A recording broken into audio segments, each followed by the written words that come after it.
சின்ன வயசுல இருந்தே டீச்சர் ஆகணுங்கிறது என்னோட ஆசை மட்டும் இல்ல, கனவும் கூட.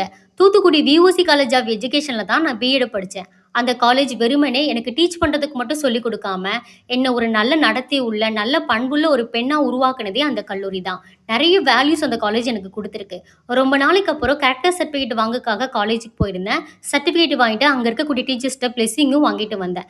லைஃப்ல நெறைய தோல்விய சந்திச்சிருக்கேன். அந்த ஒவ்வொரு தோல்வியுமே எனக்கு நல்ல லேர்னிங்ஸ குடுத்துருக்கு. நான் மத்த ஒர்க்ஸ்லாம் வாங்கி, அது மூலமா கிடைக்கக்கூடிய பணத்த விட, நான் யாருக்காவது டீச் பண்ணி, கோச் பண்ணி, மென்டார்ஷிப் பண்ணி, அது மூலமா கிடைக்கக்கூடிய பணம் எனக்கு ஆத்ம திருப்திய தந்திருக்கு. நான் டிராவல் பண்ணி வரும்பொழுது ஒரு டீச்சர பார்த்தேன். அவங்க கிட்ட பேசிக்கிட்டே வந்தேன் மதுரை வரைக்கும். மதுரையிலிருந்து திருச்சி வந்துட்டேன். அங்க வந்துட்டு என் தம்பிட்ட சொன்னேன். "நாளைக்கு டீச்சர்ஸ் டேடா. கண்டிப்பா நம்ம டீச்சர்ஸ்க்காக நம்ம பிரேயர் பண்ணிக்கணும்." அப்படின்னு சொல்லி 2 பேரும் பேசிட்டு இருந்தோம். அப்ப அவன் தான் சொன்னான், "கண்டிப்பாக்கா, டீச்சர்ஸ் டே நாளைக்கு கண்டிப்பா நம்ம ஒரு டெம்பிள் போறோம். டீச்சர்ஸ்க்காக பிரேயர் பண்றோம்." அப்படின்னு சொன்னான். நாளைக்கு நாங்க என்ன டெம்பிள் போறோம் அப்படிங்கிறத அடுத்த விலாக்ல காட்டுறேன். Thank you.